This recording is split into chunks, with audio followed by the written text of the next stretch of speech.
जय माता दी दर्शकों, कैसे हैं आप सब। जीवन मंत्रा में मैं सुनीता आप सभी का स्वागत करती हूँ। आशा करती हूँ कि आप सुखी होंगे, संपन्न होंगे।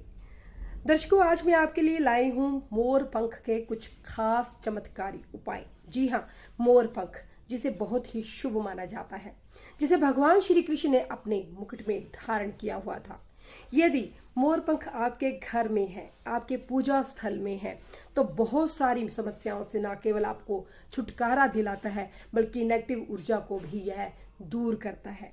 कौन से हैं उपाय और क्या हो सकते हैं इससे चमत्कारी लाभ, आज हम इस अपने एपिसोड में जानेंगे। तो सबसे पहले, यदि आपको बुरे सपने आते हैं, रात को बच्चा डरता है, खासतौर पर विद्यार्थियों के लिए, आजकल के बच्चे बहुत जिद्दी हो गए हैं, पढ़ते नहीं हैं, तो यदि उनको बुरे सपने आते हैं, पढ़ते नहीं हैं, आपका बच्चा जिद करता है, तो आपको क्या करना है, आपको उसके तकिए में या उसके तकिए के नीचे मोर पंख रखने हैं। संख्या 7, 9, 21 आप अपनी श्रद्धा के अनुसार रख सकते हैं, उनको आपने तकिए में रखना है। दूसरे नंबर पर, यदि पति और पत्नी में कलह रहता है, झगड़ा रहता है, आपस में बनती नहीं, छोटी छोटी बात पर बिगड़ जाती है, तो 2 जोड़े मोर पंख के आपको पूर्व पश्चिम दिशा की ओर लगाने हैं। तो पति की आसक्ति हमेशा पत्नी में ही रहेगी, उनके बीच में जो संबंध है वो बहुत ही मधुर बन जाएंगे और वे एक दूसरे का सम्मान करने लग जाएंगे। अब यहाँ पर मैं तीसरे नंबर पर आपको बताती हूँ कि यदि आपने अपने पूजा घर में मोर पंख को रखा हुआ है तो अति शुभ है। इससे जाने अनजाने कहाँ से धन आ रहा है ये आपको नहीं पता लगेगा। धन में इतनी बरकत होगी कि हम कह नहीं सकते हैं। लेकिन ये नहीं है कि आपने 1-2 रख दिए, पूरा एक उसका बंडल सा बना हुआ आता है, तो ये भी देख लीजिएगा कि मोर पंख असली हों, तो उसको आपने पूजा घर में रखना है। और अगर आप चाहते हैं कि आपके घर में किसी की बुरी नज़र ना आए, जो भी कोई नेगेटिव अला बला है वो बाहर ही रहे, तो आप घर के मेन द्वार पर भी मोर पंख लगा सकते हैं।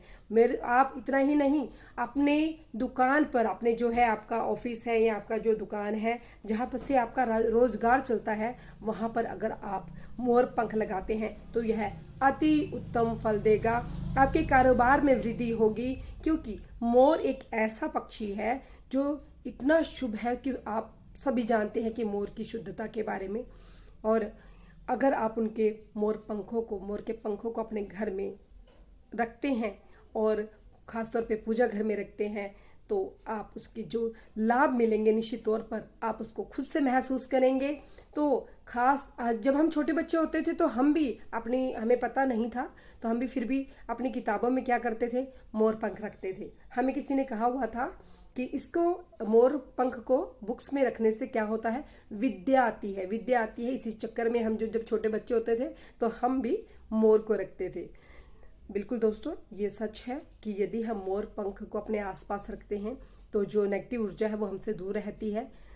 आपको अपनी जो जेब में भी जो है एक मोर का पंख रख सकते हैं, अति उत्तम होगा और बहुत अच्छे रिजल्ट आपको मिलेंगे। करके देखिए, बहुत सरल सा उपाय है, करने में कुछ नहीं जाता, अति उत्तम फल मिलता है, तो करिएगा जरूर। इसी कामना के साथ, इसी भावना के साथ कि आप सुख रहे, समृद्ध रहे और आपका घर परिवार बना रहे, मैं आपसे आज्ञा लूंगी। जय माता दी।